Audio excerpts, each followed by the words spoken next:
All right, everybody, welcome to week number 3 in EdTech for the K-12 leader, but let's start out with a recap of week number 2.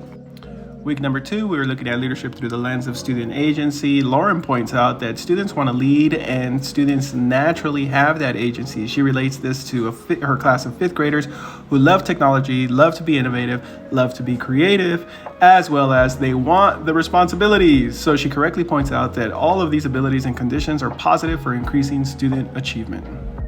Then we had Monica, who pointed out that teacher buy-in and professional development is essential for the success of any initiative. As you all grow and advance in your careers, you will be the people who are eliciting that buy-in and providing the PD that will shape the next generation. So it's a great opportunity for all of us. And then finally, Bernardo goes on to make a connection that our students also have a role with technology integration and the initiatives taking place at the school, so they are not passive consumers of the initiatives and roles that we roll out.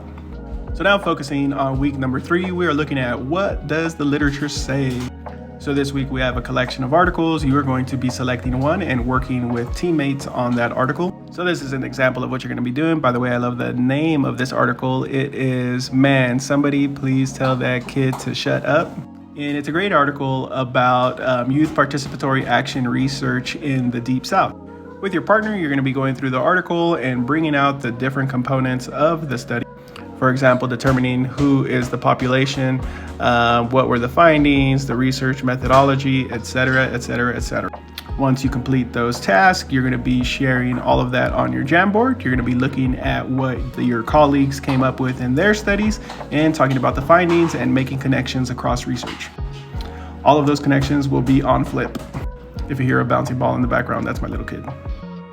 So before I go, I do want to highlight something very quickly here. If you read GenYes or if you read about the National Urban Alliance, doesn't matter. I highly suggest this book by Yvette Jackson. And she was, she was the senior scholar at the National Urban Alliance. In this book, The Pedagogy of Confidence, is all about her experience in realizing that the GATE programs on the East Coast where she was working are the same programs that all students need. So rather than limiting those experiences to the students that we consider gifted, realizing that those same exact experiences are the ones that help students that might be struggling or are marginalized students as well. So great book, check it out. And as always, reach out if you have any questions this week.